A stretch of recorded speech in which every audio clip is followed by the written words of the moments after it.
for yet another edition of Consciousness Hour. We've dropped the Anthony Peake because we decide that's far too egotistical. And in my opinion, Sarah is just as much an integral part of this team as I am. And for this new kind of streamed down version, Sarah and I decided that what we would do is we'd like to talk about Sarah's new book. Now, I haven't actually read the book. I know its genesis and I know its background and everything as well, but it gives us an opportunity to know a little bit about the mysterious lady that is Sarah James, because although we've interviewed her on this show a couple of times before, there'll be many of the new people involved who won't know a great deal about Sarah. Now, I first met Sarah. We were in contact on Facebook for quite a time beforehand, but I first really contacted Sarah when we were involved in an amazing event, a very bizarre event at the same token, at Drakelow Caves in Worcestershire in the UK, when we were involved in a recreation of Plato's Cave, which still within our little group is still one of those kind of events, life events that we still talk about and revert back to, together with the wonderful hotel we ended up in, which made the Bates Motel look like Crossroads. It was that bizarre.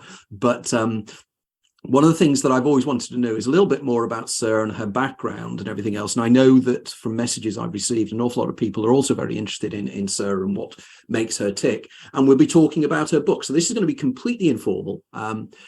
Because we're not going to be able to monitor the questions coming in effectively, so we may not be able to respond to the questions. So my apologies on that. But without further ado, okay, Sarah, tell us all about yourself. How did you start in all this all those years ago? In lucid dreaming, I've always had lucid dreams. I can't remember a time when I didn't have lucid dreams and didn't have an interesting dream life and wasn't into dreams. I can remember dreams from being a toddler. I think I've said so many times, I've done so many podcasts and like radio shows recently that I'm kind of repeating myself over and over again. So I'm not sure what I've said to you. Yeah, you get this terrible feeling of deja vu, don't you? You know, and yeah, you think, have I already said that? Is the real fear that you have? I'm sure I probably have. So the first dream I remember, and this was one of the things that really interested me about the time that we interviewed Rebecca Sharrock, with Highly Superior Autobiographical Memory. We were talking about how our really early dreams were all white, and then we remember them being filled in. And I distinctly remember dreams being all white. And then I remember this dream where I was playing with my Fisher-Price chat-along phone and it started ringing, and it was Wurzel Gummidge telling me that he'd just killed my nan. And I remember this. We interviewed Rebecca Sharrock. My apologies. That's right. I remember the episode that particularly terrified me of Wurzel Gummidge, and I was looking it up actually recently to sort of check my facts, and it was one where he was taking his head off and throwing it off of the back of a lorry or like a sort of flatbed truck, and I think I would have been like 3 or 4 when that episode came out, so I think that's when I can track that dream back to. But interestingly, as I was mentioning this in another podcast or radio show the other day, someone commented that they remember their first dreams being all white, and then first things they saw in it were their favorite toys. So I thought that was quite interesting. So just to explain then, so that the dream is all white, but what you then see is then coloured within that, or is everything white within it, in which case everything's white against a white background? First of all, it's just like a pure whiteness, and then that whiteness seemed to me to become a room, and I don't know how much I'm applying my own kind of narrative thinking to it now, but I definitely have this recollection of this pure white space. And then as I got older, first of all it was toys, and then it was animals and people, and then landscapes and sort of architecture, rooms and things like that. But I remember this like long period of just all white dreams out, or just with small features in them like toys. Especially I remember, because I really loved my toys when I was little, and I can remember that chat along phone especially. I see it all the time now in like charity shops every time I go into So from then, I mean, initially they were just dreams, so they were very much early dreams, but they were just dreams. They weren't, well, I suppose one could argue they are lucid. Actually, just as an opportunity here, just explain to everybody out there, when you use the term lucid dream, what exactly are you talking about here, just so we've already defined the territory?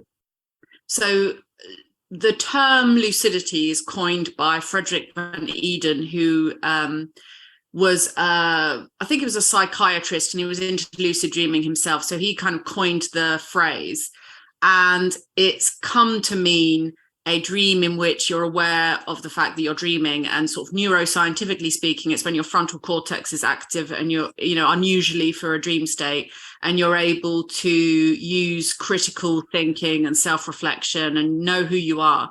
For me, it is very much about remembering the fact that you're in a dream and remembering who and where you are within that dream. Like, you have this amazing sense of like conscious awareness and omnipotence.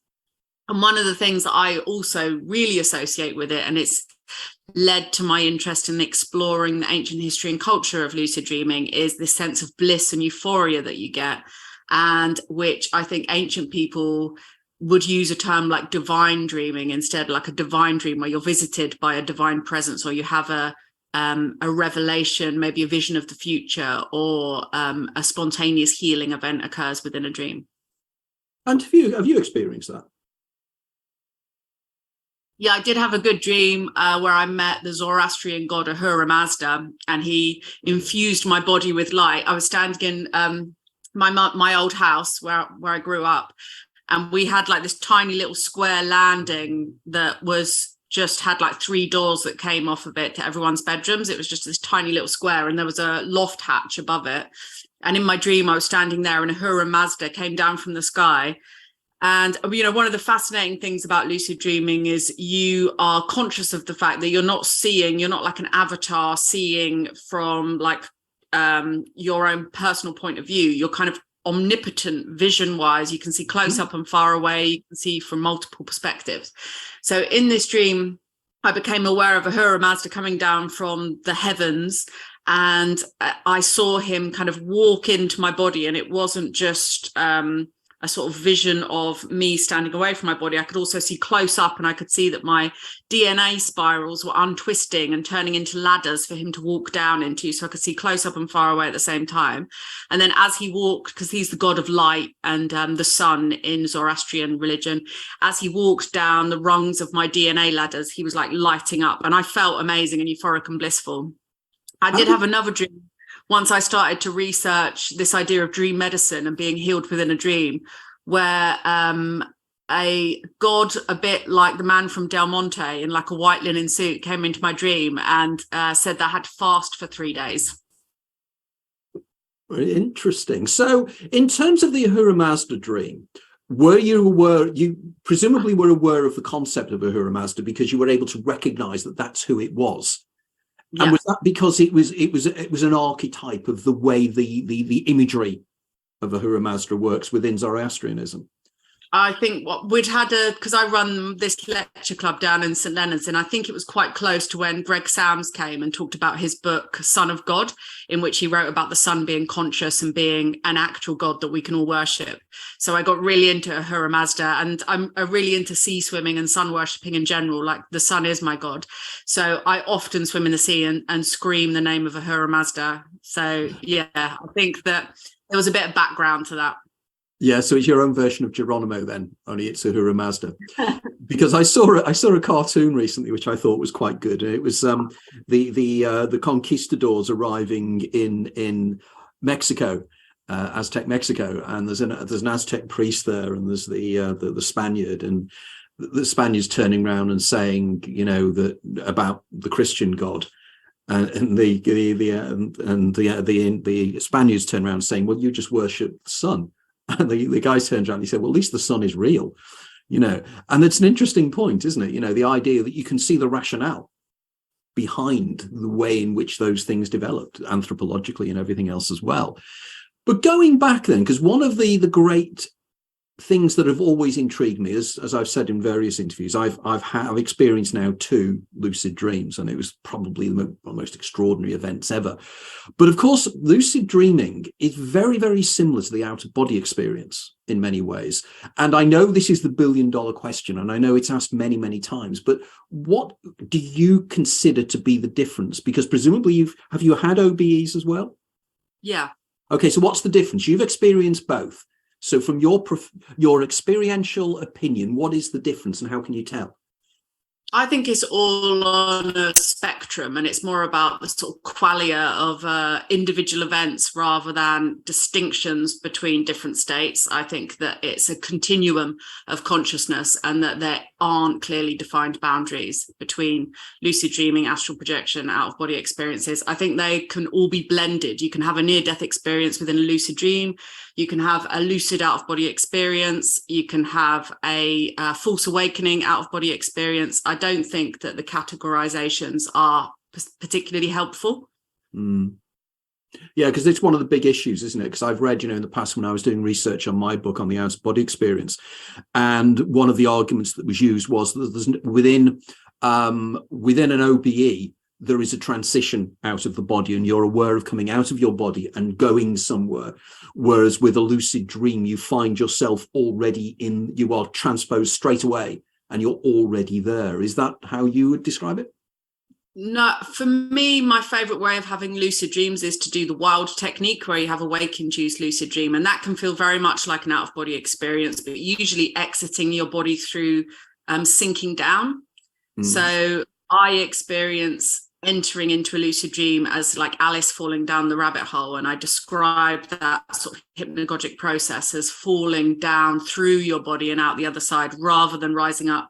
And the only I don't really get sleep paralysis, but I have had an experience of having a dream that I found it hard to get out of. It was like I was stuck in the dream body. There are so many factors for anomalous phenomena, from like carbon monoxide leaking out of your boiler to sleep deprivation, to sleep apnea, which you might not necessarily be aware of. So you stop breathing in the middle of the night and you don't know this. You just, it affects your dream experiences, things that you eat, sounds that you're hearing while you're asleep. There's so many factors that I think like everything needs to be assessed on a sort of case-by-case basis. Oh, right. Okay. Because that's intriguing, isn't it? Because, you read, some people are quite definite and they say, oh, no, it's definitely an out-of-body experience, or it's definitely an OBE. But something you touched upon there also fits in with this, doesn't it? The concept of hypnagogia or hypnopompia, where, because I get that regularly, and I always have had. And my hypnagogic states happen spontaneously while I'm awake, while I'm at work, or whenever I am. And I've cited many times the first time I had a hypnagogic experience, it was extraordinary, because I was at work, I was in the office, I was in front of my computer, and I started to feel as if I was going into a state that I would call the aura state of the prodrome of a migraine attack. And I felt those sensations, but I was suddenly somewhere completely different. And I was looking down, I was in a tree, and I was looking down at an elderly gentleman sitting reading a newspaper. And, you're going, what is this? I know I'm in an office at Stansted Airport, but I'm also looking at this scene. And then I raised my head and I had a full vision of a square. And it was kind of a big old square. It reminded me slightly of the Plaza Mayor in the center of Madrid, but I knew it wasn't. I knew it was somewhere like Buenos Aires or something. And in the far corner, there was an ambulance with its siren going along the far corner. And it's like it was in my periphery vision, as if I wasn't really focusing on it. And the minute I focused in on it, it disappeared. And I remember sitting there for a few minutes going, what on earth was that? And then a few days later, it happened again, only this time I was looking up through a glass table, and there was an elderly lady with kind of pinky dyed hair. And she was drinking a cup of coffee, and she was placing the coffee mug on the glass table as I was looking up at it. And I concluded that what was happening in both those occasions was that in the first one, I was in the visual position of a bird looking down. And in the other one, I was either a cat or a dog or something looking up at its master. And what is curious about them, both those occasions are so vivid to me. I can see them now. It's not, you don't forget them, do you? They're part of you. Whereas the mystery of dreaming is that we forget it, or it becomes subliminal in some way. Whereas with you, you've developed techniques whereby you can control this more. And is this the basis of the new book then? I mean, what? Well, that's one thing that I would mention about lucidity, actually, before we talk about the book, is that lucid dreams, you do remember really well. They don't evaporate. So that's one of the qualities that lucid dreaming has. It's not subject to the same kind of laws of memory as ordinary dreaming.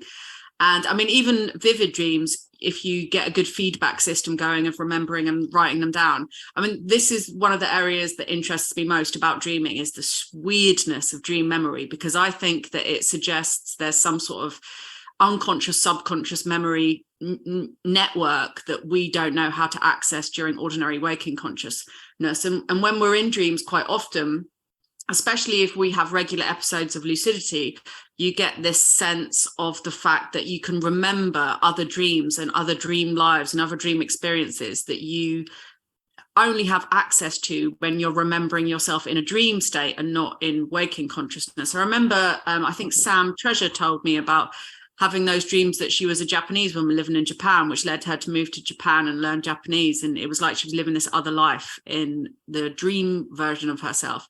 So, you know, I think that the imaginal state, the dream state, gets really neglected, but it's the power of imagination and the ability to conjure up images and rich visual scenes is incredible in and of itself. But because of this habit of forgetting, and perhaps we've got more used to forgetting our dreams, perhaps ancient people didn't forget their dreams as much as we do now because they didn't have the same sort of distractions. They had perhaps a more integrated subconscious conscious memory system to us because of the nature of their lives.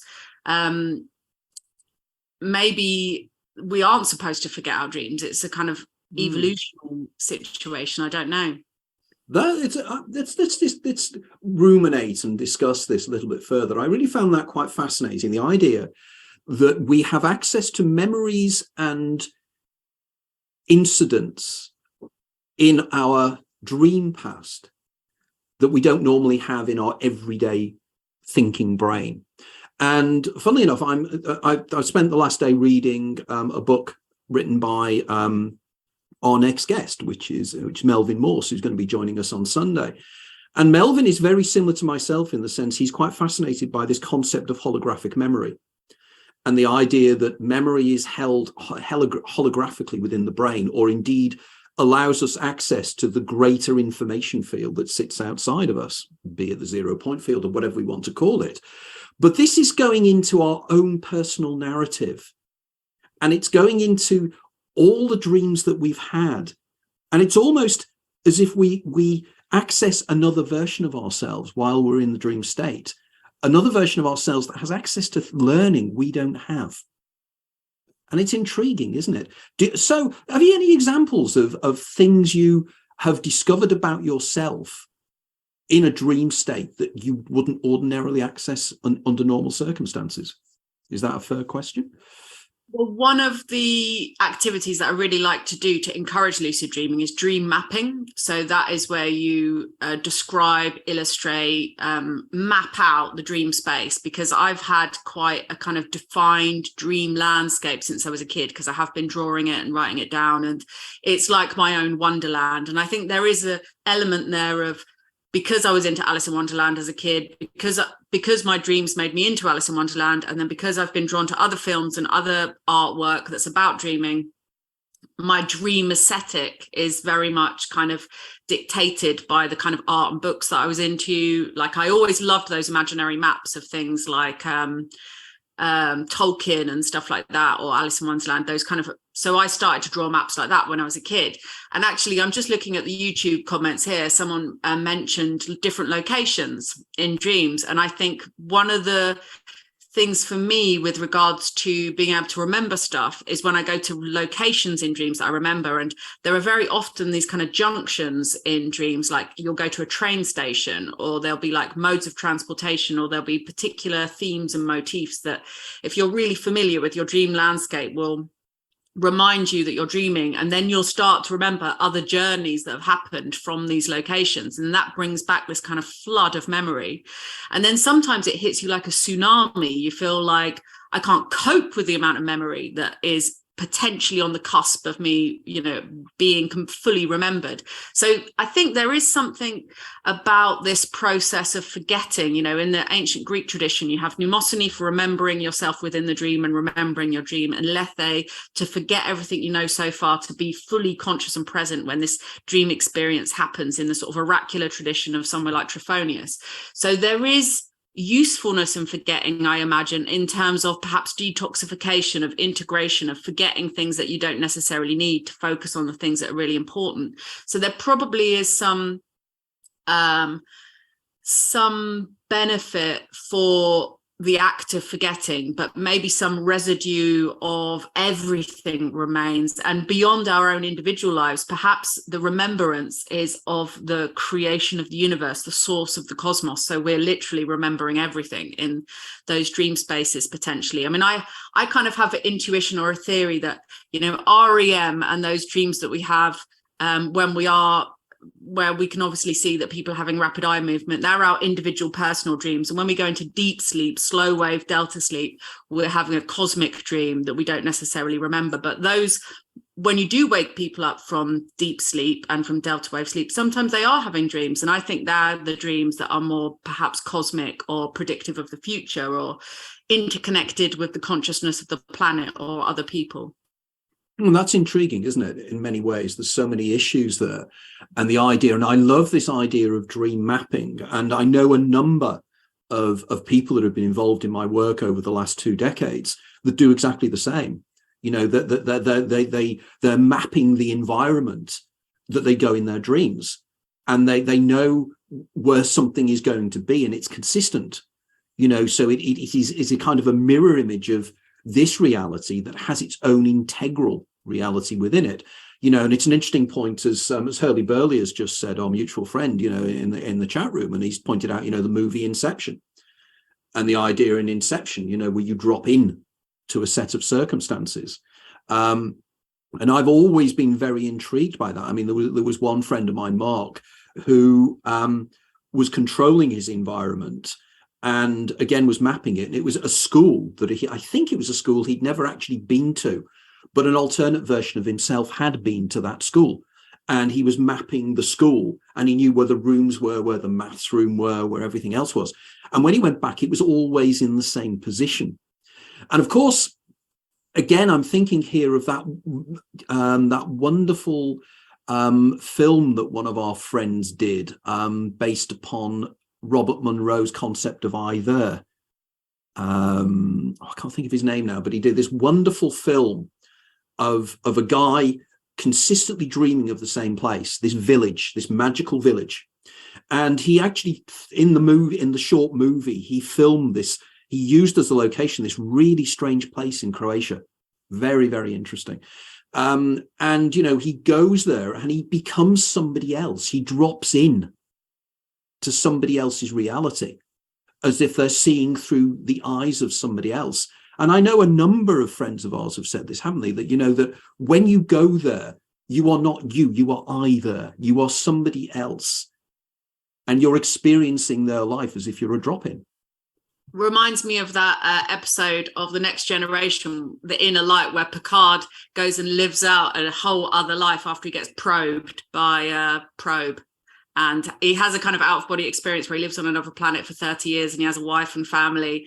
And then he wakes up and he's got to start all over again. I mean, that's the amazing thing, isn't it? Like, one of the reasons why I loved dreams so much when I was a kid was that you could experience these whole other lives and worlds within one single night, within half an hour even. So that time dilation is fascinating to me as well. And one of the issues with time dilation, and one of the interesting things about lucid dreaming that I think happens, is that lucid dreaming is said to occur according to the same sort of parameters we have in terms of time perception. You should experience a lucid dream similarly, because it's happening in real time, but you do get this enriched sense of time perception, because you're not experiencing time from one location, you're experiencing time from multiple perspectives. So you have this rich kind of 4D experience of time, which feels incredibly luxurious. So even though time is occurring in the same way it is if you were awake, it's this much deeper feeling of time, because you're you're experiencing time simultaneously from multiple different infinite perspectives. So I think this is why people wake up quite often when they start becoming lucid, because it's quite an overwhelming experience. Is time linear in that sense, or do you flick back within a dream? Do you flick back into earlier elements of the dream, or different elements of the dream, or different viewpoints of the dream? Yeah, I don't think it's linear at all. I remember seeing paintings by, you know, Pablo Amaringo, who's the shaman. I think he's an Amazonian shaman who does paintings inspired by ayahuasca visions. And when I saw his paintings, that really, to me, expressed the way I experienced the dream, which is more like a kind of tapestry of things occurring simultaneously that you pick out. Your attention chooses what you're picking out in that particular moment. But as is our habit, when we're rewriting things that have happened in a dream, we tend to string those events out into a linear form, because that's just how, you know, writing works. So maybe that's another element of how our perception of time has shifted alongside language, because we tend to have to order things in a particular way. We can't represent them artistically in like a tapestry type of situation. We have to kind of they have to adhere to a particular perception of time. That's interesting. So what you're saying is that in many ways the dreamscape is created by our use of language as well. Our use of language manipulates and fabricates the dream reality in some way. So for instance, I know that you're an expert on hieroglyphics. So in terms of, say, the records, you know, or anything you've discovered about the dreaming in terms of the ancient Egyptians, I mean, what can we learn from that in terms of our trying to understand this alternate universe? Egyptian language really switched me on to thinking about dreams as being almost like a visualized wordscape, because if you look at the way hieroglyphs work, they are obviously visual representations of stuff, and you have an evolution of the language. So it starts off with these beautiful pictorial forms. It then turns into hieratic, which is a priestly shorthand version of hieroglyphs, and then it becomes into the even less decipherable demotic, which is a shorter hand again version, like language of, you know, sort of common writing of the people. So the way that nearly all ancient Egyptian dream interpretation works is that it's wordplay, punning, and homophones, and the images that you see in a dream translate as being words that are similar sort of phonetic value wise, or in terms of the way they sound, to something else. And so nearly every single dream interpretation is about wordplay and punning. And when I started to look at my own dreams like that, it really emphasized the value of writing things down, because sometimes you don't see some meanings, because unless you're writing the word down, you can miss some of the little clues. And I think, you know, this is another thing, the act of writing itself has changed so much. We now write on a computer nearly exclusively. And I'm really into fountain pens, and I love writing. And recently I've started to invest a lot more energy after writing my sort of script, my book manuscript. I've really started to enjoy again writing with a fountain pen and making notes. And in and of itself, like, writing is an art, and you do get into a trance-like state when you write with a pen, and things kind of, you start to conjure up images and ideas by the process of writing in a way that you don't necessarily do that when you're writing on a laptop or a computer. And one of the things that interested me as well is this idea of handedness, because I'm left-handed, and a lot of people in my family are left-handed, and we all seem to have weird dreams. And I wondered about, you know, the micro movements that you're making with your left hand, whether or not that has implications in terms of sort of neural connectivity in the right hemisphere of your brain, or perhaps contributes to exercising certain neural pathways that might facilitate remembering dreams a bit better. So I'm making a lot more effort now to write more often, because I've always written a lot and drawn a lot as a child. And I've noticed that with this new kind of dominance of digital technology and using laptops, I've been doing it a bit less. So I'm trying to get back into doing that more. That's fascinating, isn't it? The idea that maybe the dreamscape is different with somebody who is left-handed rather than right-handed, because effectively there's implications here for the structures of the brain, in the sense of how the non-dominant hemisphere is probably more used by somebody who is left-handed rather than rather than a right-handed person. So therefore, there are different, as you say, with neuroplasticity, there are different communication pathways taking place within the brain, which is developmental, isn't it? As we develop. And of course, with the changes in the way we do things, and I never really thought about this before, that we don't write anymore in the same way. I mean, I'm like you, I love making handwritten notes. I've got, books full of handwritten notes, and I enjoy doing that. And it's because you feel a much greater relationship with what you're writing when you're not typing it, when you're actually writing it itself. I think it does give more opportunity for like genuine inspiration to arise as well. It's, I'm super into this idea of what inspiration really is, because sometimes I get these moments of feeling divinely inspired. And I think, Mnemosyne, my book is called Initiation into Dream Mysteries, Drinking from the Pool of Mnemosyne. And she's the goddess of remembrance. And she's also the daughter of heaven and earth. And I think it's not unimportant that she's the mother of all of the muses. So she's the source of all divine inspiration. And if you look at the muses, they're all things that bring you divine, not just inspiration, like that sense of joy and euphoria of not just writing something amazing, but reading something amazing, that sort of poetic reverie that you get when you read something that you think is really beautiful, or that moment of being moved when you listen to a piece of beautiful music. And even, which I think is much neglected these days, laughing. Thalia is the muse of comedy. So when you're like in ecstasy because you're laughing so much and you're feeling so full of joy and brimming over with happiness, that's also inspiration.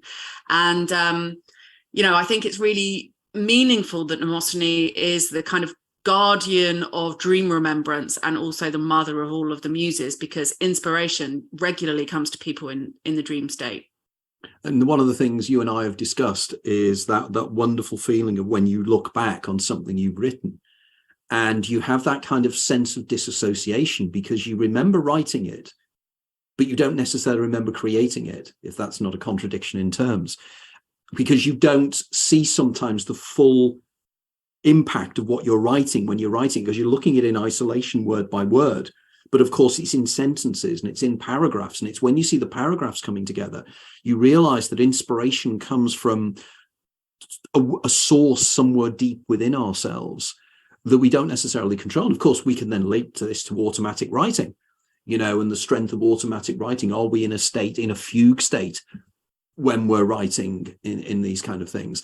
But I'm very interested in as well is in the role of, I can never get it right, Mnemosyne.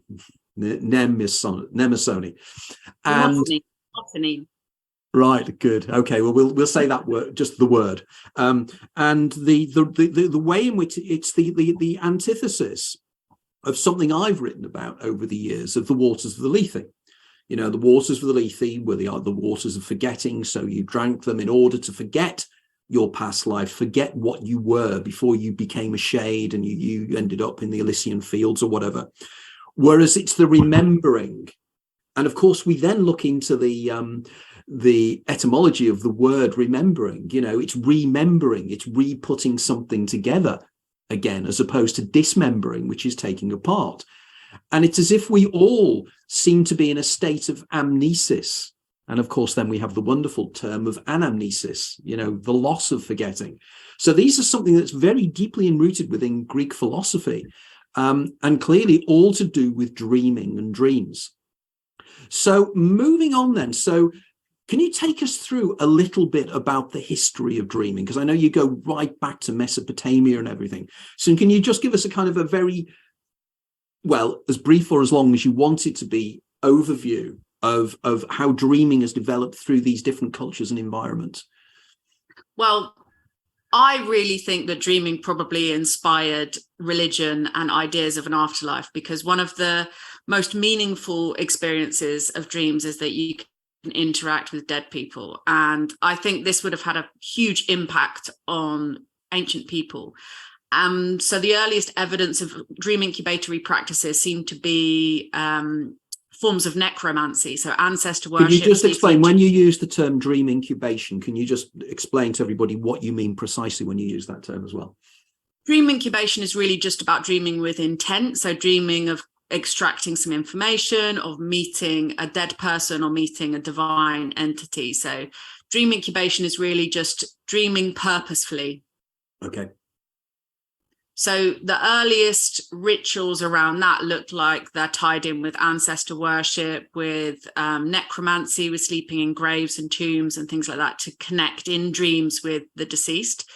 And so the evidence is obviously really difficult, but my ideas are speculative about these practices in somewhere like ancient Anatolia. So if you look at the settlement of Catalhoyuk, in the little dwellings that they built there, they've got these beautiful sort of honeycomb dwellings, really highly decorated. When it was first discovered, they thought it must be a religious center, but later it's thought that they're all just dwellings of families.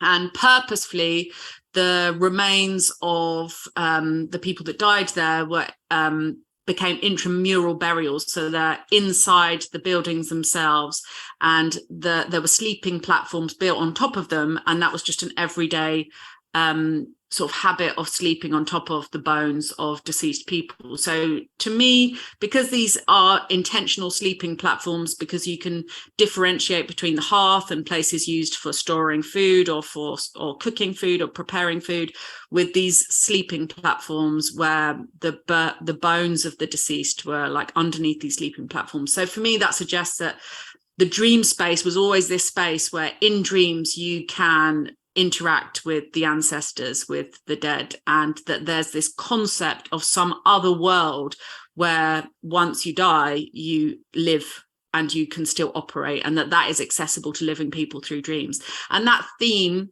can absolutely be seen in ancient Near Eastern philosophy and ancient Egyptian philosophy as well, that dreams are this portal to a realm where the dead are existing, and that the dead can have influence in the lives of the living as well, that it's it's not just one way, it's a two-way street.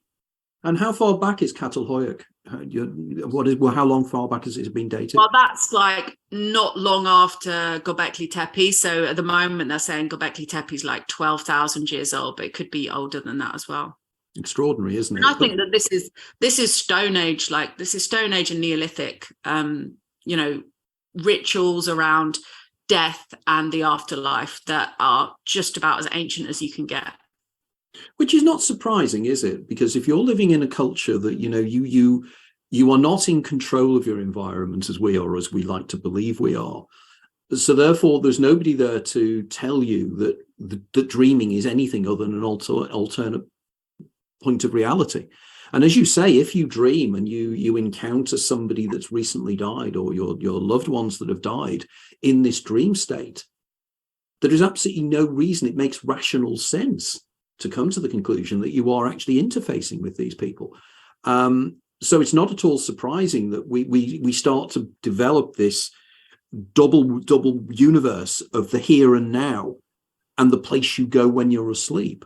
And do you think even in those distant times, do you think that entheogens and psychedelic substances were being used, or do you think it was just straightforward dreaming, or do we don't know, I suppose? Yeah, it's hard to say. I mean, there obviously wasn't this categorization of plant species that we have these days, or this idea of using plants as drugs. I just think there was a much stronger sense of being blended with the natural world. So I do think that there would have been a different perception of reality. It makes sense to me. I mean, one of the things I'm really interested in researching at the moment is ancient mirrors and how material culture affects personal perception. So if you look at the history of the mirror, some of the earliest mirrors ever discovered are kind of contemporaneous with those sleeping platforms at Catalhoyuk, with Göbekli Tepe. They're like 9,000 years old. So there's almost certainly ones that are older than that, made out of obsidian, polished obsidian. And if you think about ancient people not being able to regularly observe their reflection, this boundary between self and other is completely dissolved. You're only really catching a glimpse of yourself in reflections of water.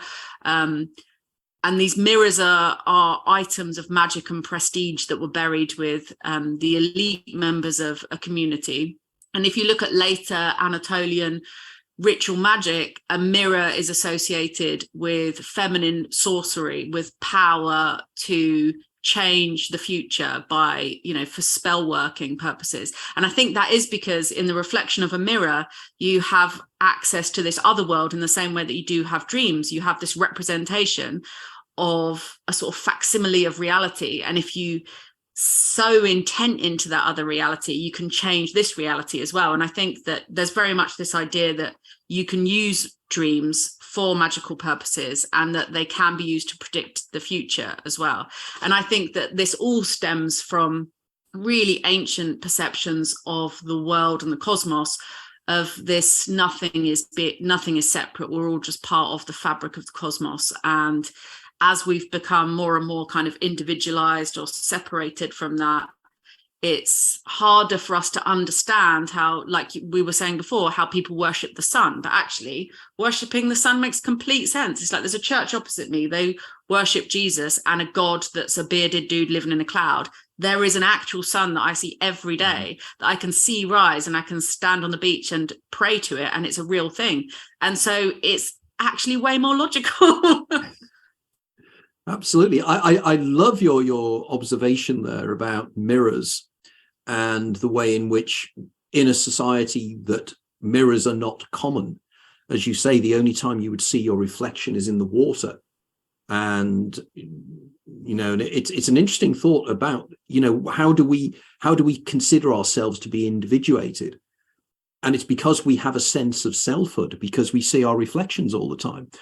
And of course, one of the things, again, and I'm thinking aloud here, but when I was a kid, the idea of seeing yourself moving, being filmed, was virtually unknown. I mean, nobody had a cine camera in the early 1960s. So the only time you would ever see yourself as being yourself would be in photographs. And I do recall it was quite extraordinary. I remember way back in about 1966, I think it was, there was an incident took place in one of the local towns to me, and one of my school friends happened to be passing when the TV crew were filming, and he was on television that evening. And it was just extraordinary to see somebody that you knew moving in a different way from the way they normally move, in black and white, and being different. So even nowadays, one wonders the effects that's having now with almost the disassociation of personality, because now we have deep fake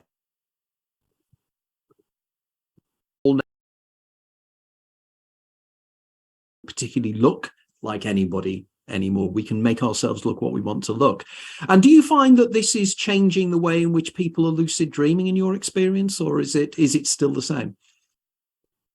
I think that material culture really influences the way we perceive our reality. So if you look at, I have a lot of people coming to my dream workshops, and they'll have dreams now about being on their phone or looking at their phone or scrolling through their phone or getting a phone call on a mobile. And obviously we didn't have that, 100 years ago. So I think culture hugely influences what we dream about and the way that we dream and the way we perceive our reality. And in terms of what explanations can be transposed over reality to help us make sense of it as well. So things like, you look at ancient religions, they believed that the earth was born from the cosmos, or that it was then molded on a potter's wheel out of clay. And then we come to the sort of simulation theory these days that we're like living in a computer game of some sorts, with a computer engineer or designer manipulating us.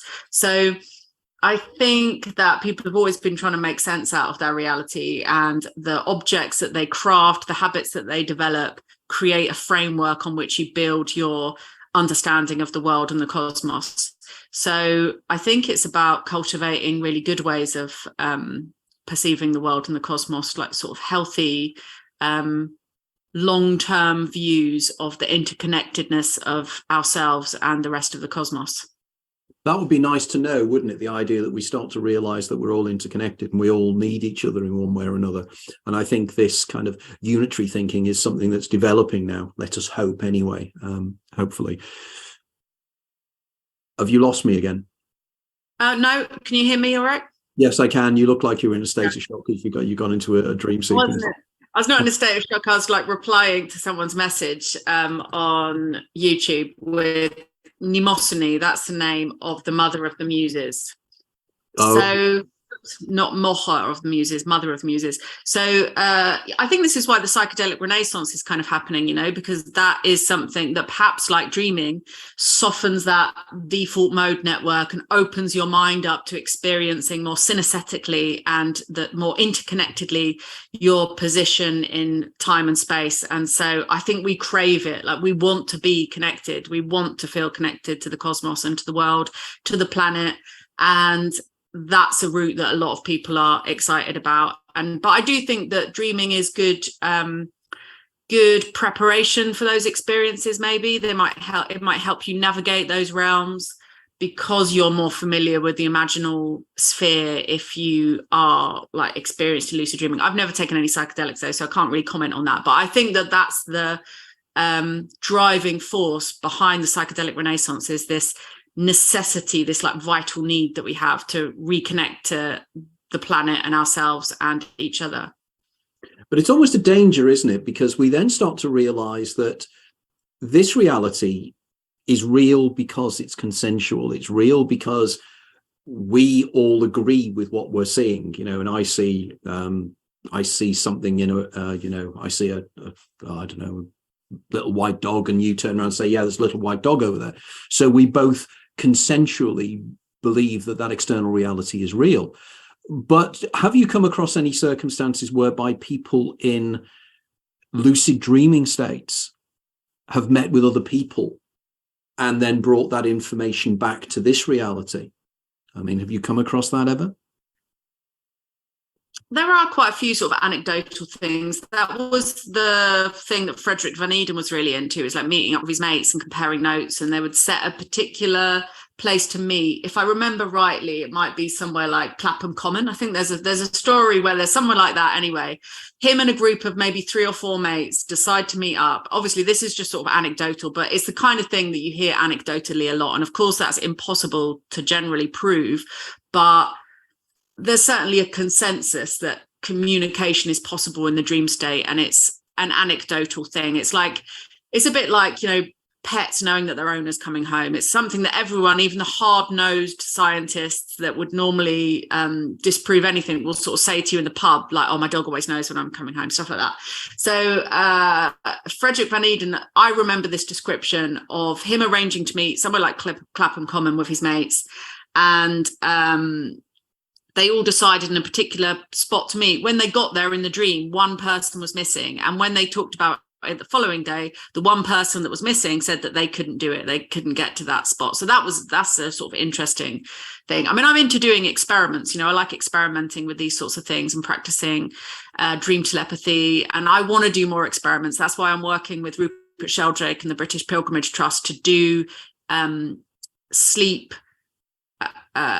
practices, exercises and studies in sacred spaces, in places of power, not in labs, because I think that labs quite often influence psychedelic experiences of altered states in ways that aren't necessarily taken into account. Like, it completely colors the experience. A lot of experiences on psychedelic trips, especially when they're occurring inside scanners and stuff like this, which are very sort of clunky sounding. There's lots of computer sounds, whirring noises. I think sound and noise hugely impacts the visual imagery that's conjured up if you're in a state of reverie, or you're in a hypnagogic or psychedelic trance type state.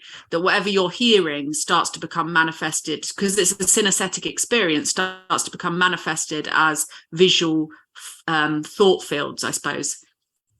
Because that again brings up the billion-dollar question, doesn't it? That if what is happening around you in your perceptual field within consensual reality can affect in some direct way the fabricated, in raised commas, reality that you're experiencing within the dreamscape, that suggests that the dreamscape is brain created, that in some way it is a projection of ourselves rather than it having independent reality external to ourselves.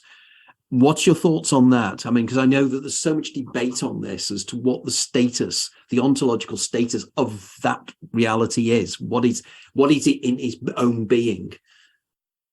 I suppose I believe in a kind of imaginal foundation of reality. So I think it can be both things. I think it can be real and accessed by different people and experienced as real by them, but it's also created by, I think there is obviously sort of individual minds and brains, but I think there's a connectivity beyond that perhaps is more about frequencies, waves and vibrations. And so this is why I think that kind of delta wave, slow wave sleep is about us tapping into more of a collective, non-individual, non-personal dream state.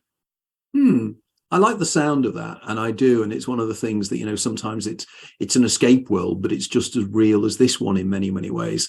Now, one of the things that in your notes, you said that in the book you have 7 stories which are inspired by your own dream incubation practices. Are you willing to share any of those stories with us now, or do you think that's going to deflect away from the book, or can you give us another one that isn't in the book? So the purpose of those stories is I'm really into Alexander Jodorowsky and his idea of psycho magic cinema and using story to almost, you know, like you look at something like The Holy Mountain, and that's a journey through the major arcana of the tarot. And when you watch that film, it impacts you like subconsciously, unconsciously. The images are really like visceral. Can you tell us a little bit more about this guy, because you dropped his name in there, and who is he and what kind of films is he?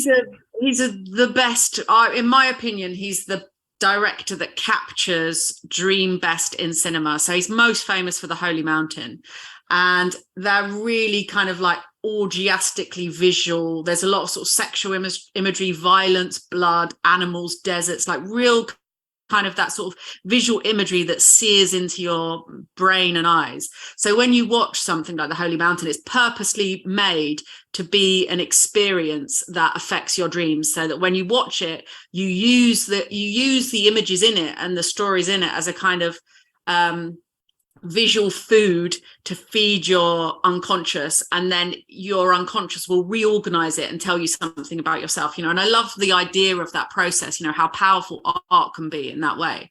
So my stories were inspired by that concept, that idea of psycho magic. And because I'm into dream incubation, I'm really into ancient religions, and trying to get into ancient mindsets is like my favorite kind of aspect of the research that I do into ancient cultures.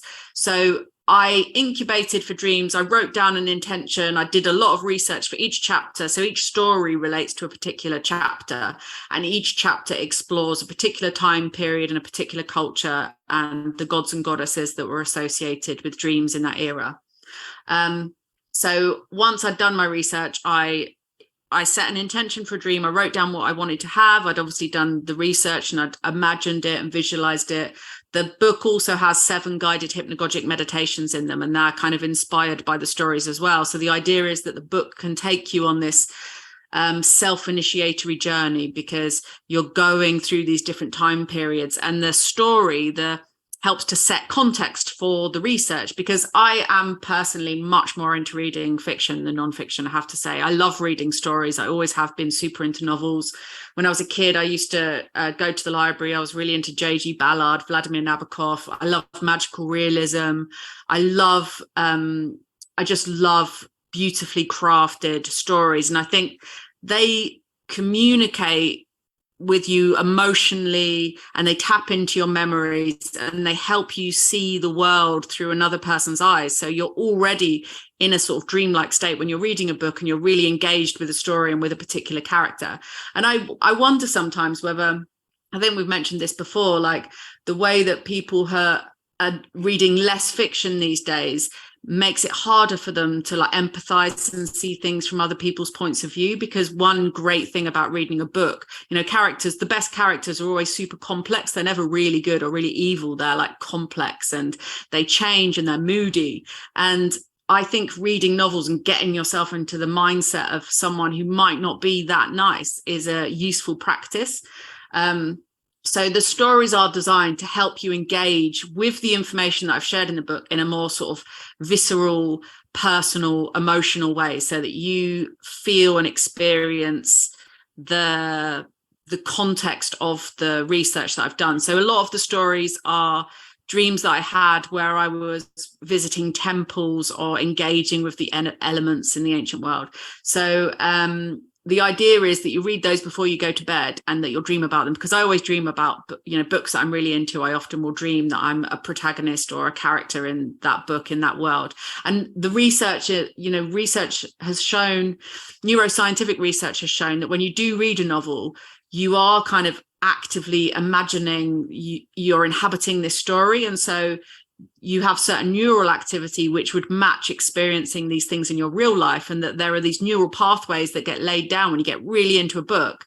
So I think that can be a really helpful tool. I personally feel like I've learned more from fiction in my life than I've learned from nonfiction. And I think it is because of the nature of fiction enables you to like more powerfully empathize with a character, but also fully immerse yourself. I love super descriptive novels, when you get beautiful landscape, vista, building, room, a person described to you minutely. I love that kind of thing. So, I think that it's a really useful practice for like actively engaging the imagination and using your imagination. And I think this is also why children generally have such good lucid dreams, because they're always using their imagination. They're in imaginative play nearly all of the time. And they have this ability to kind of overlap imaginative play with recognizing there's a real world as well. And I can still vividly remember play experiences as a child, and how incredibly powerful they could be, that you could overlay a completely imaginal fantasy scene with your living room, and you could inhabit both spaces simultaneously. I mean, it's sometimes the magic of childhood we forget. And I think your point there is an excellent one. The idea that through well-written fiction, particularly substance such as magical realism, you have to work with the novel. Whereas when you're reading non-fiction, you're learning, you're taking information and you're taking it in. Whereas when you're in a novel, it's different. And funnily enough, at the moment, I'm reading George du Maurier's Peter Ibbotson as part of my own research for a project I'm doing at the moment. And it's very, very intriguing. I find it, I rarely read fiction, but when I do, I really do enjoy it if it's well written. And initially, when I started reading George du Maurier, and it was written about 1890, I think, I found the style quite frustrating because it was very slow and incredibly descriptive. And he loves dropping in foreign languages all the time. Du Maurier being half French, he really likes to put French in, but of course he doesn't translate it because everybody could speak French in those days. So they wouldn't feel the need to translate it. But again, it's almost, reading it is almost hypnotic, because you start to get into the descriptions and you start to enjoy the descriptions and the way the language is used. And you find yourself, you're working with the author to create your own imagery of his words.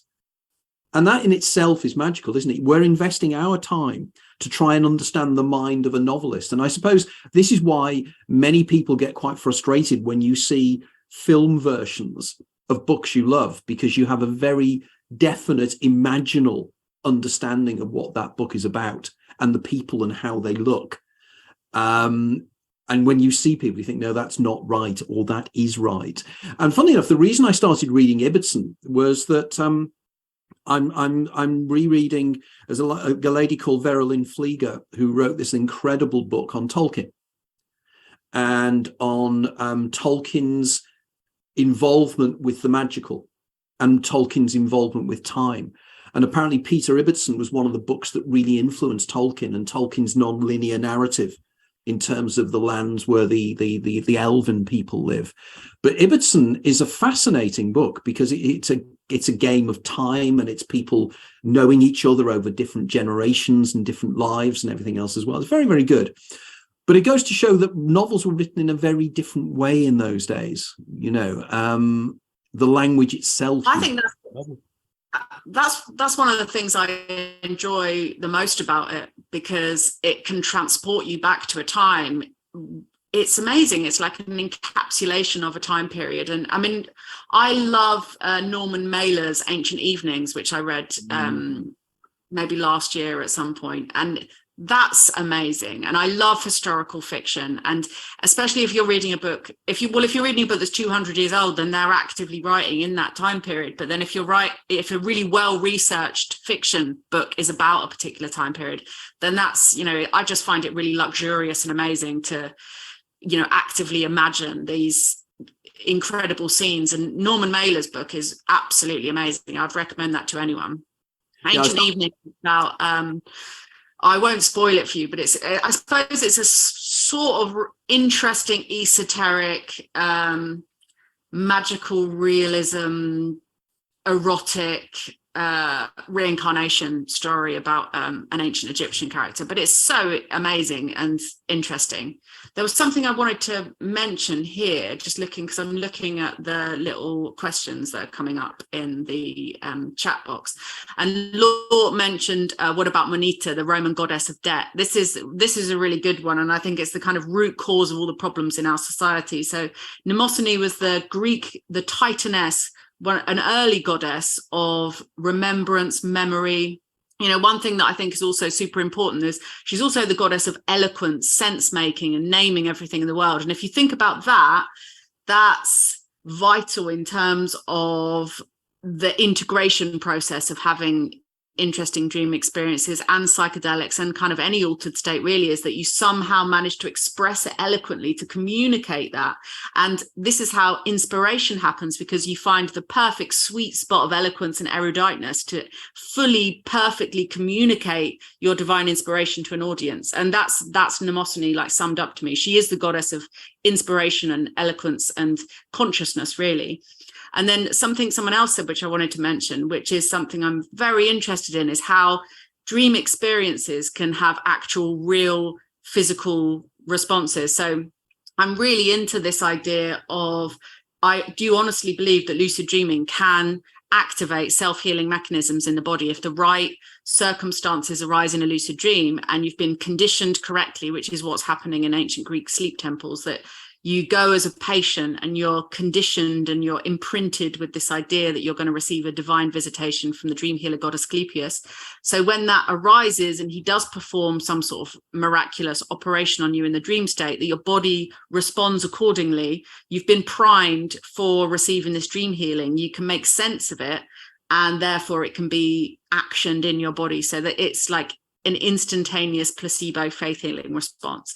And I certainly think there'll be some limitations as to what could be cured using this method, but considering most conditions, given the right circumstances, given enough hygiene, cleanliness and time, will resolve themselves anyway, I think that it makes sense to me that the sleep temples in ancient Greece were actually affected. So Mnemosyne, this goddess of remembrance, of memory, was interestingly replaced when the Roman pantheon was kind of transposed over the top, and a lot of the gods and goddesses were kind of repurposed, became the goddess Moneta, the goddess of money and debt. So interestingly, we gave up remembering our divine origins for cash and debt and being a slave to the man.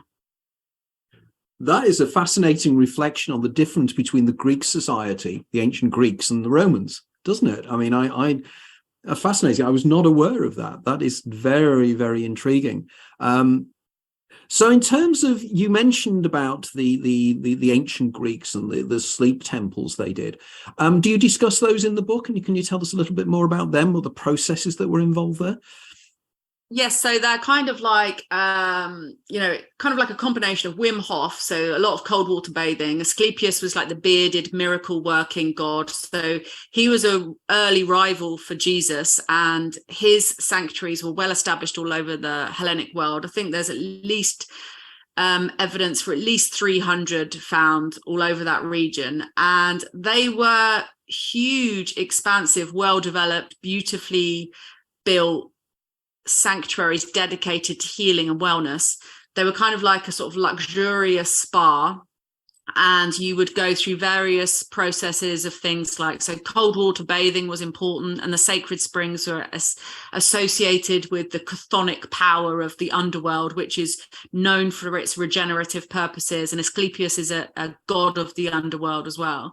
And so cold water bathing, other forms of purification and catharsis, so like fasting, but also artistic expression, singing, dancing, and releasing trauma, I guess, and purging yourself of emotional imbalances, I guess, because in ancient Greece, there's very much this idea that health is the natural condition of human beings when they're in harmony. So the idea of the Asclepia is that you bring an individual into harmony with the natural elements. They're always beautiful places. I think we could learn a thing or two from this idea of creating harmonious, beautiful, healthful spaces in order to activate more speedy healing responses in the people that find themselves in healing institutions. So sometimes people talk about people receiving a dream from Asclepius telling them to visit the Asclepia, and other people may pay or take an offering. Usually you'd make some sacrifice or offering. So the first things would be,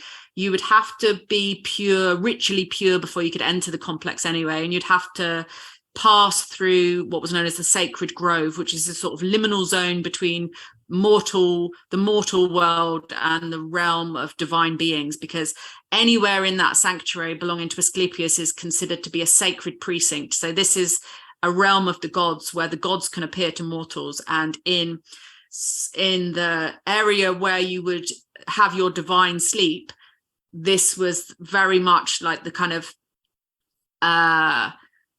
small area where the god could appear to you in a dream and could perform maybe some sort of operation on you, maybe apply some balm to you, maybe just his touch was enough to spontaneously heal you.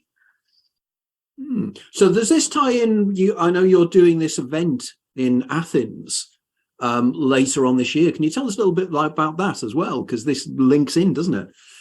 Yeah, this is going to be extraordinarily exciting. So it's called the Dream Palace, and it's a symposium exploring every conceivable aspect of sleeping and dreaming. It's running from the 23rd of October to the 29th of October.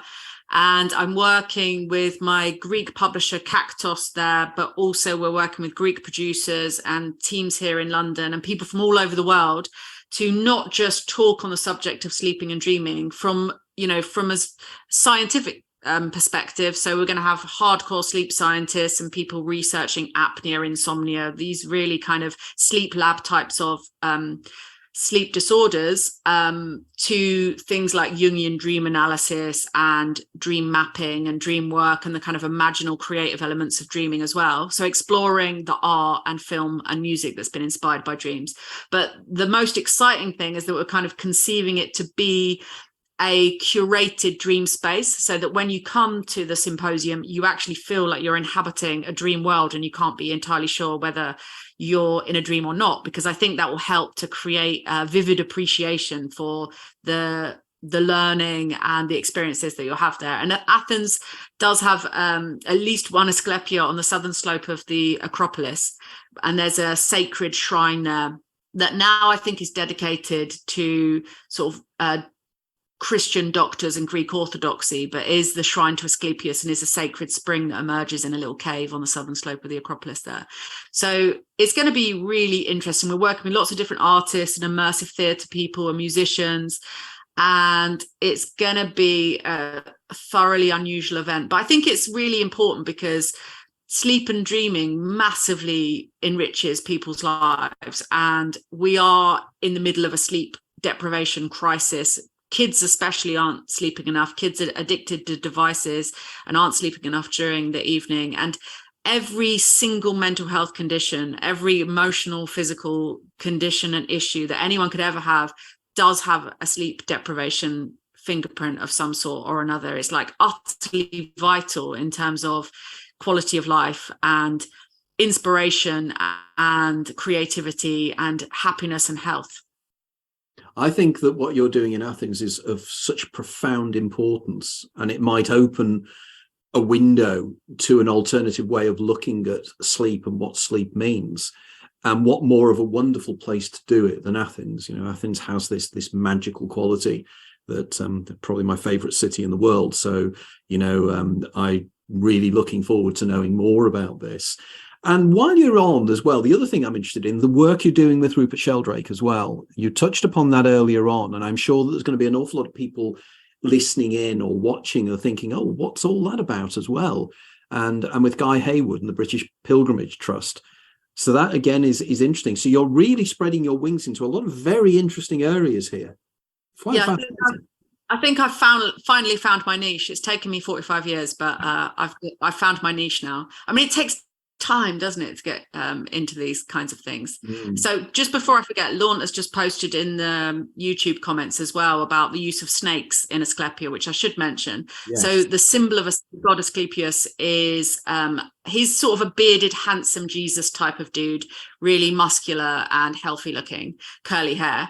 And he's most often represented with a staff with a serpent entwined around it. And it often gets confused in terms of like medical representations, because this is a single snake wrapped around a kind of knobbly staff. And quite often the caduceus, the rod of Hermes, gets confused with this. So you often see on some medical signs it will be that insignia rather than the Asclepian, which is traditionally associated with healing and healthcare. Although you know, you could say there are some overlapping qualities of those magical symbols as well.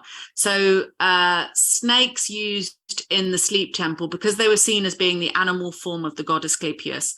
And for obvious reasons, snakes are associated with regeneration and healing. They have this ability to shed their skin and emerge looking sort of new and youthful. They go through processes where they hibernate and they don't move, and then they seem to come back to life. And they're animals of the underworld often as well. And in terms of the particular species of snake used in the Asclepia, they were what is actually called the Asclepian snake, which is a non-venomous tree snake. So they could emerge from the roots of a tree and then live quite happily in the branches of a tree as well. And Launt also mentioned, I've talked about this before, in ancient Egyptian nightmare prevention, one of the kind of homemade artifacts that was used to prevent nightmares in ancient Egypt were small clay cobra models, rearing cobras. And the idea of this is because the conception of a nightmare in ancient Egypt was that it was an actual kind of physical demonic entity that came on you in the night, that you used these little rearing clay cobras to deter and symbolically spit venom, because venom is associated with fire because it burns so much, spit venom at any demon that might approach you in a room. So you'd put these clay cobras in the corner of the room, and sometimes they'd have little candles in them as well, or little flames. So symbolically that represented protecting you from demonic possession in the night. There's a lot of descriptions of nightmares that sound a lot like sleep paralysis in ancient Egyptian dream interpretation. One of the women that's spoken regularly on Explorers Egyptology is Kasia Zapakowska, and she's an expert in ancient Egyptian dreams, nightmares, and sleep paralysis type experiences. She's an Egyptologist, so she translates the text herself as well. Again, intriguing that an effect such as sleep paralysis is recorded in the ancient world as well. So it is obviously something that is part and parcel of the human condition in one way or another, which, again, I think is of significance. So going back to the work with Rupert Sheldrake and Guy Howard then, how are you developing with that? So we've done one pilgrimage so far, which is in Hastings, which is where I live in England. And that was amazing. I think we had about 35 people come along to that. And I am a big fan of Hastings. I am like a one-woman tourist board for Hastings. And I took them on a walk around Hastings Country Park with Pascal, Pascal Michael, who we've had as a guest on this show before. And he's working to help me sort of look through the data of the dream reports that we collect and see if we can get any kind of suggestion of themes or dream experiences when people are taking part in these sacred sleep activities. But we need to collect a lot more data before we can start sort of, you know, coming up with any ideas about that. So I think the next one we're going to do is along the River Wandle. I'm from Croydon originally. Wandle. I had this dream. Yeah, I had this dream recently where because I've I've been obsessed with this idea of the fountain of youth, or drinking the water of memory, since I was a kid. And it's like a common theme in all my dreams that I'm following the stream to find this water of life. And, you know, I love June. I love, like, is one of my motifs and themes in my dreams is this water of life idea and the water of memory.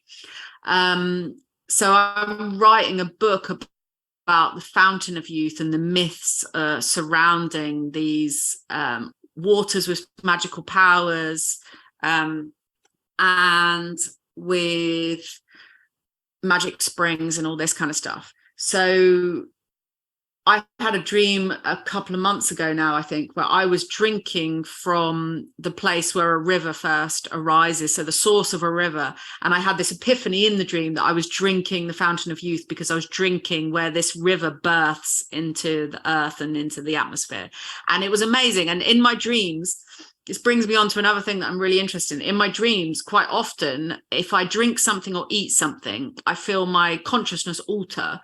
And it's like the dream thing acts as an agent towards transformation. So as I was saying before, I've never had a psychedelic trip, but I've had psychedelic trips in dreams where people give me a substance and I take it and I have these weird experiences. And conversely, I've had dreams where I get really drunk and I'm drunk in the dream state, and that's very unpleasant. And then I was saying to you earlier today that I had this dream a couple of nights ago. My nephew's been staying with me, and I had a dream a couple of nights ago where I was vomiting nonstop, and it was this like really intense, weird, horrible feeling of vomiting in my sleep, and I didn't feel remotely ill, or there was nothing wrong with me. When I woke up in the morning, I was like, what on earth was all that about? And then this morning I woke up and my nephew had been out drinking and he had chundered all over my living room, and I was like, is that a precognitive dream, or was that my higher self was aware that that might be about to happen?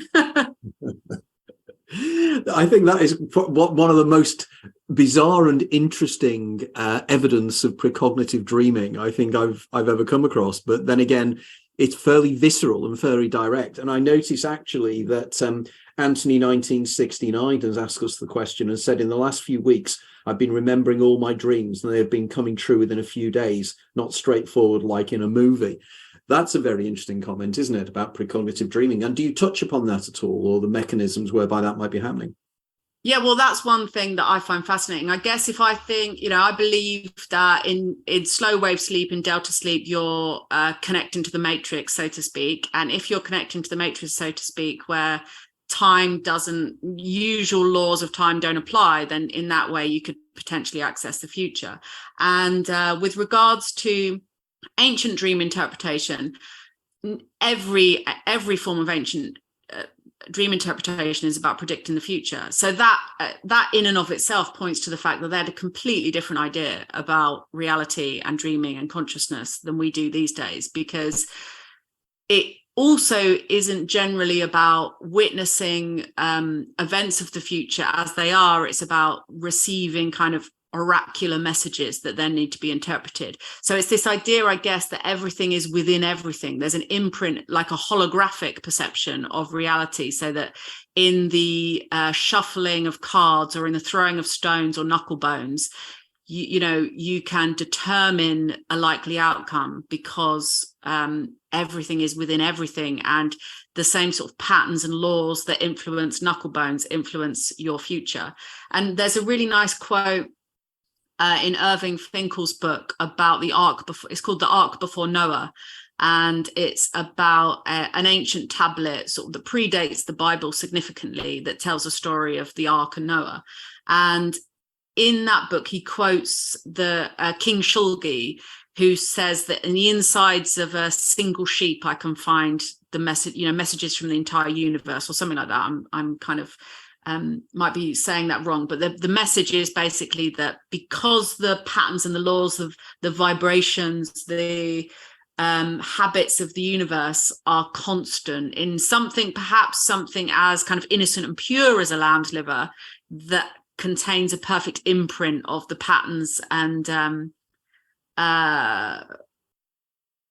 the rhythms of life that you can then kind of use to interpret things that are happening in other areas of the world, because we're all part of a continuum. As above, so below. Funnily enough, I was watching Philomena Kunk a few days ago, and Irving Finkel was Oh, on, I love that. Yeah. and he was on there. And I'm never quite sure about that program is what whether the academics are actually aware of the fact of what she's up to or not.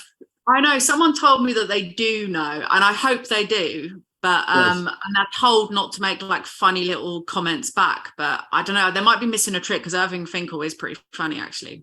Yeah, because I saw that you all went to see him at Watkins Bookshop. I wish I missed out on that one. Unfortunately, it would have been very Well, interesting. I went to see him with Carl when he was giving a talk at Atlantis Bookshop about the Royal Game of Ur, and then actually I was really excited because I bumped into him last Monday at the London Centre for the Ancient Near East seminar series. Irving, yeah.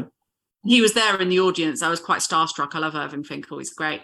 Well, you're not going to miss him in a hurry, are you? That's true, He's yeah, quite noticeable. Yeah, because going back to my viewpoint to Anthony 1969 in terms of precognitive dreaming, I'm very much of the school of J.W. Dunn.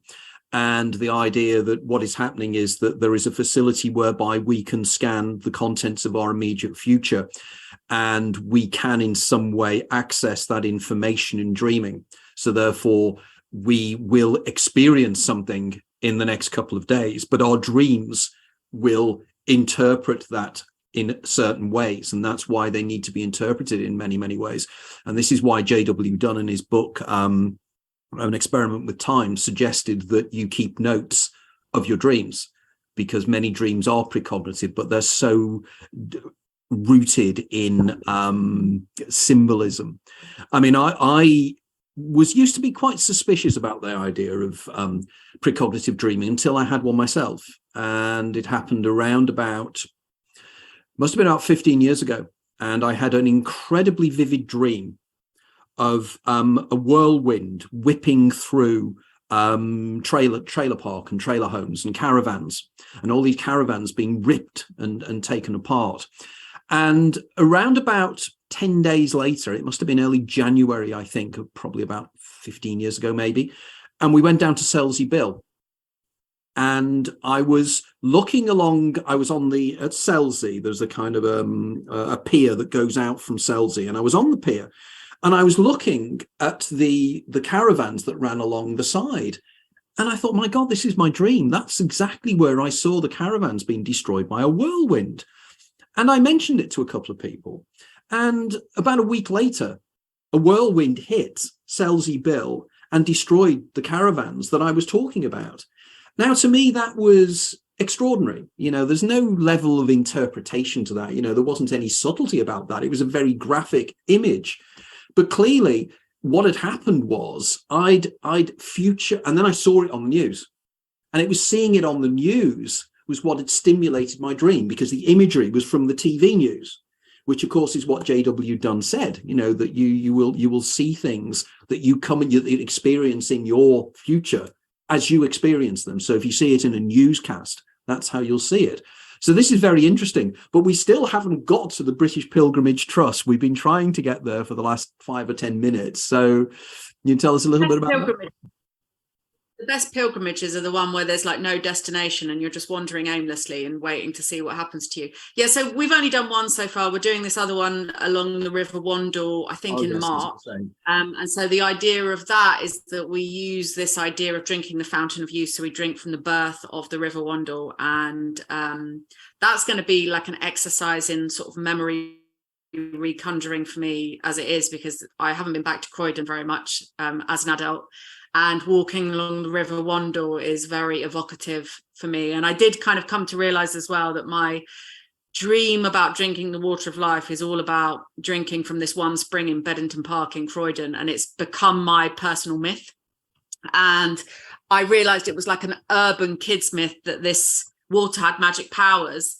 And this is just something that just really resonated with me throughout my life. And, I think you sort of slowly build up a picture of who you are and you're drawn aesthetically to certain things. And that kind of, I don't know, it's a sort of psychic architectural process that happens, I think, in dreams. You create a sort of psychological landscape, a visual architectural representation, landscaping representation of your psyche and personality, and then you explore that every night and you build it. And the idea, I guess, is that you build something beautiful and you perfect that space. I was then thinking, that a good title for a future book, Discovering the Magical in Croydon. I think would. There's quite a lot of magical stuff in Croydon. I mean, I think it's quite good to have these sorts of experiences in terms of, because where I grew up in Croydon was so boring. I used dreaming as a form of escapism. I grew up like opposite. There was a sewage farm next to us, a landfill, a main road, an industrial estate, and then later an Asda and a car park and another industrial estate. So dreams for me, they kind of, because I was super into like fantasy types of books and films and art, I kind of made a sort of exotic version of Croydon. I realise now I use that as the sort of base, and then I created sort of more fantastical jungle type of scenery over the top of it. There used to be this water park in Croydon called Water Palace, and I realised that I've incorporated that into my dreams quite a lot as well. So I sort of transpose Water Palace and Croydon together to become this exotic, weird, amazing alternate reality. That's the wonders of imagination, isn't it, really? Because I was thinking that the River Wandle, I used to remember, because there's Wandle Park, isn't there, in Wandsworth, I think, that I recall.